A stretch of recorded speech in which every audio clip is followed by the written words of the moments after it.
Hey, welcome into the Big Ten Huddle, presented and brought to you by FanDuel. I'm JR. That is Matt Sheehan from Locked On Spartans here with That's us right. once again. He joined us during the season, and he's back because he just can't be done talking football.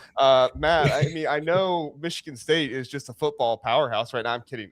All I we won't do make is you just answer this. generate wins, positive headlines. No, I'm actually smiling because we have turned a new leaf, and for the third time in the last 5 years, which is oddly a short amount of time, yes, we are considered in a rebirth right now. So I'm very excited for this. Well, you would want nobody else to have a rebirth with you than LeVar Woods and Pat Fitzgerald. So I think you guys are at least set up well in that department right there. That's right. So, Matt, before we get started with the transfer portal stuff and everything, let people know where they can find Locked On Spartans at. So Locked On Spartans, just like you said, the YouTube channel, we got a podcast, and also Sheehan_sports on Twitter is where to find me. There you go.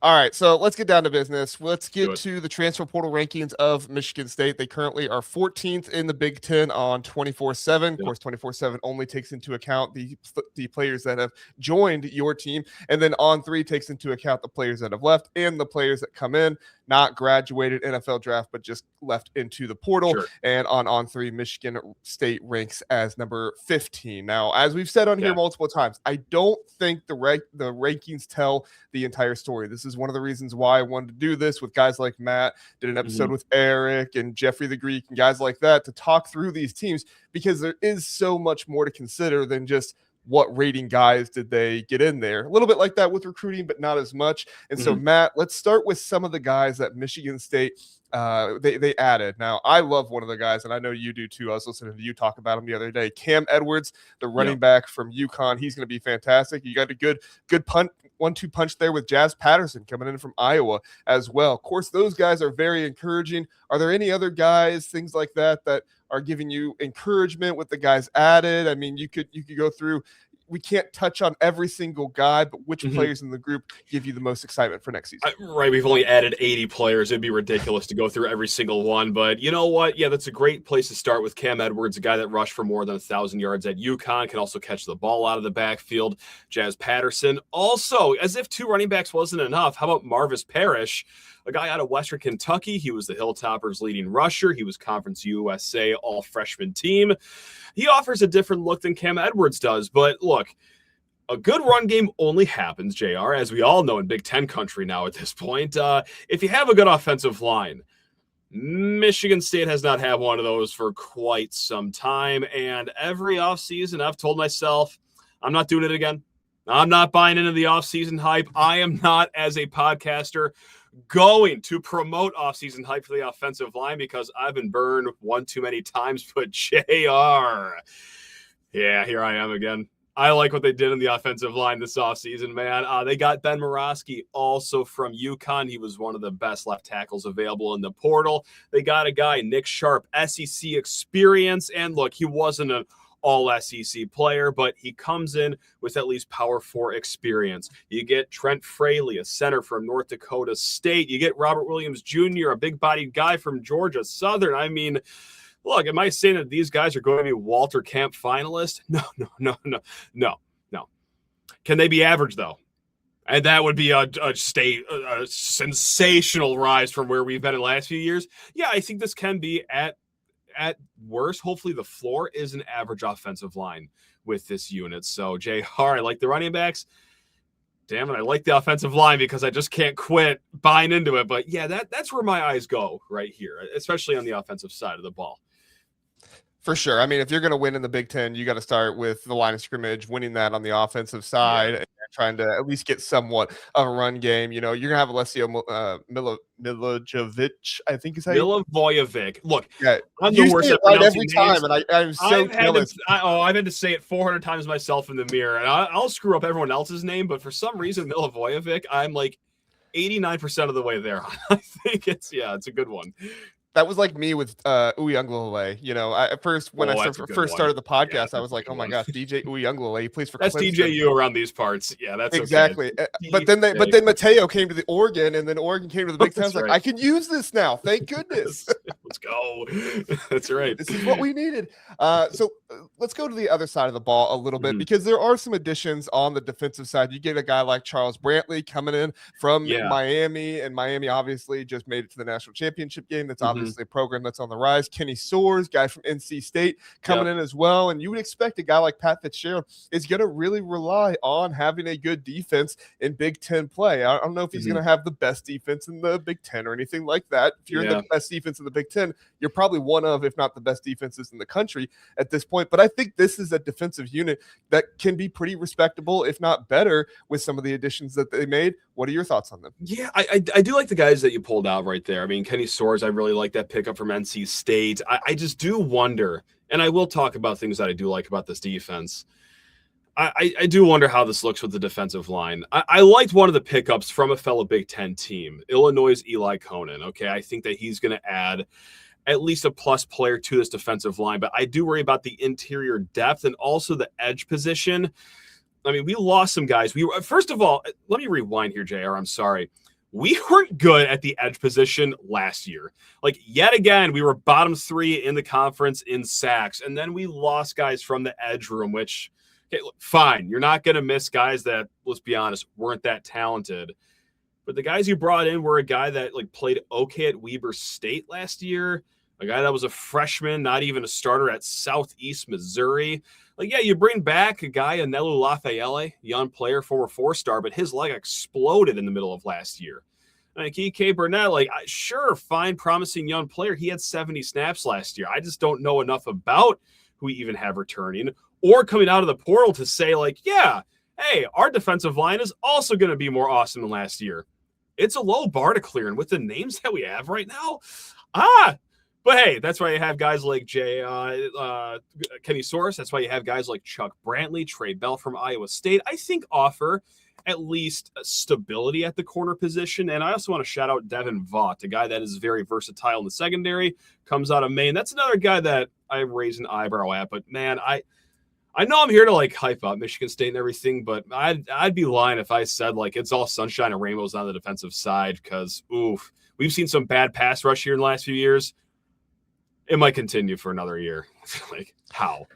Yeah, we'll see if Michigan State can get to that. Definitely something that you're right. That is something that we have criticized of Michigan State on the podcast before. It's how could you not? Yeah. How can you expect your secondary to hold up when the quarterback has all the time in the world back there? I actually feel like Michigan State has had some pretty good interior defensive linemen over the past few years. Yeah, they all leave. Yeah, exactly. So it's hard when the guys that are some of the best in your team leave. Speaking of leaving, let's talk about the guys that left, not to continue to put a damper on it. But no, it's fine. It's an honest look at the program. Yeah, there's some good things going on. Let's talk about the other things, though. Yeah. So a large amount of additions made, but of course, with that comes a large amount of exits as well. Were there any departures? And I know this is probably a hard question to answer, because when you change a coach, you're just kind of anybody can leave. But were there any departures that really surprised you or made you be I thought that guy was sticking around or something? What were your thoughts there? I only got 45 guys to choose from, right? But no, just like you said, I mean, when you undergo not just a coaching change, but your second one in a 3-year span, you're going to hemorrhage players. Nick Marsh, he wants to play for a win now team, and someone's going to pay him the price that he probably deserves. Not surprised there. There were a few guys I was surprised in the moment. Then when you found out their landing spots, it was okay, I get it. Like Michael Masunis, he was set to be tight end 1. I was very excited for his next season. He jumps in the portal. Okay, that's a bummer. Then he lands at Texas. Okay. I love Michigan State. Go green, go white. I bleed all things Michigan State. I can understand why a kid wants to go to Texas right now and not play at Michigan State. Same with Alex Van Sumeren. He jumps in the portal, and then where does he go? USC. I could see why the guy would want to go over there, honestly. So the only guy I've really, and this is a weird one to be hung up on, Evan Boyd.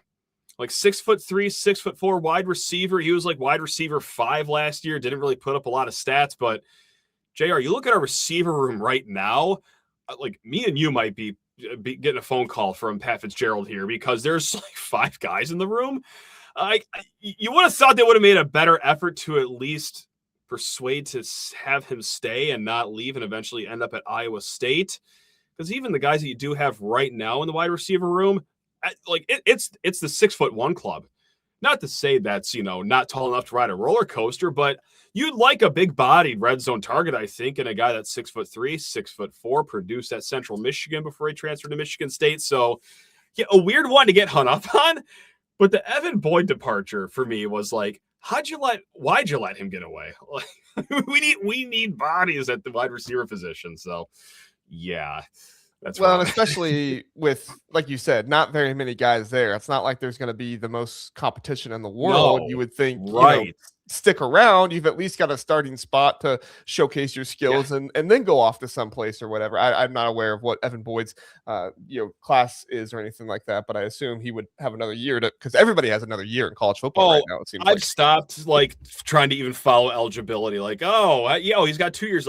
It does not matter. Flatly does not matter. He has. And if you don't have a year, just sue, right? Just sue. Who cares? Get that temporary restraining order, baby. That's right. Come on, it's all the rage. Exactly.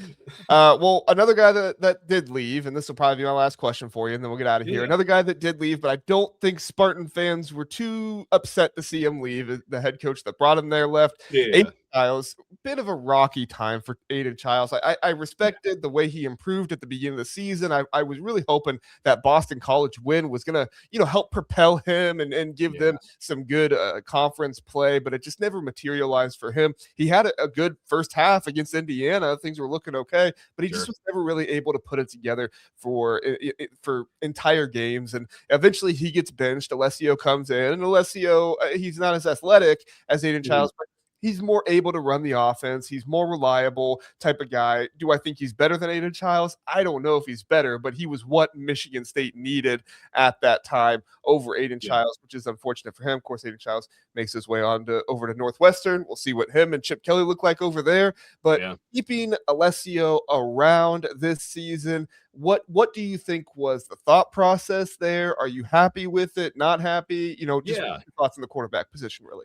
I am very happy with it because he started every game the last month of the season. And just like you said, are the tools more talented than Aiden Childs? Definitely not with the legs. The arm, I think, is almost there. He's got some pretty good arm talent, I got to say, for even a former 3-star quarterback. That kind of pops off the charts when you see him play in these games.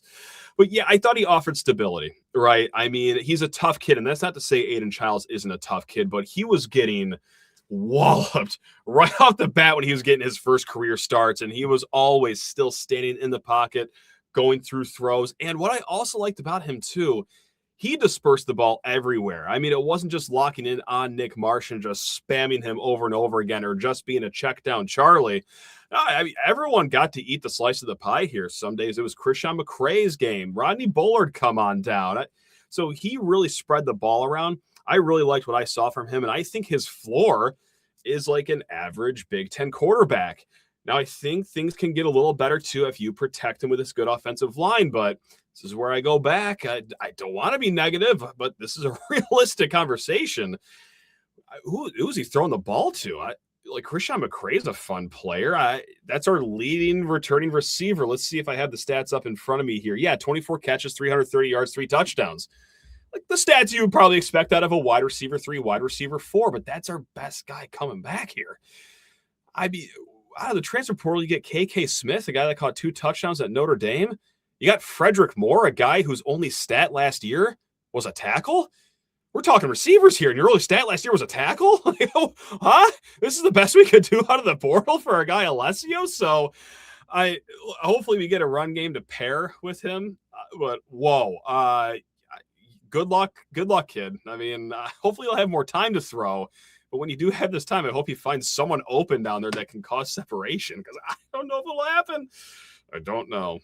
Well, Fred Moore, he came in from Michigan, right? That's where he was? Sure did, yeah. So, which, I actually don't have an issue with anymore. I think college football is so bastardized for me, where something like that, even in such a hated rivalry, I'm not even moved by it anymore. That's how much the fabric of college football has been ripped for me. Not to make this part all about myself. Well, I just don't care. Right? Yeah, you saw what happened with Jaden Mangum, a couple years ago, and how that whole situation went off. I remember reading the social media battle and everything else, and I was like, okay, at some point, somebody needs to just log some people out of their Twitter accounts at this point, because it's getting You could be talking ugly. about me, because I was fired. I wasn't talking about you, but yeah, maybe it would be different if anyone that has swapped sides, because we just saw a guy too, Ice Moa. He's going over with his 5-star brother to play at Michigan. Maybe it would be different if it was a Jaden Mangum situation where the kid was a bona fide starter. Maybe that'll get the fire in me lit again. But when we're just swapping backups, cool, man. Whatever makes you happy. That's fine. Whatever. So good luck, Fred Moore. You're a Spartan now. Please just get more than a tackle this season. It's so funny too, because you go all season and you've probably thought of taking a jab at this player here and there because they're on the rival team or whatever, and then when they come over to your team, it's like, oh my gosh, hold on, I can't. Go back and delete all my friends. Offseason was I would, when we talked about the Michigan game in the offseason, I would specifically dog their wide receiver room because they're horrible, they suck, and oh great, we have a kid transferring over who couldn't even get snaps in that wide receiver room that I said repeatedly was horrible.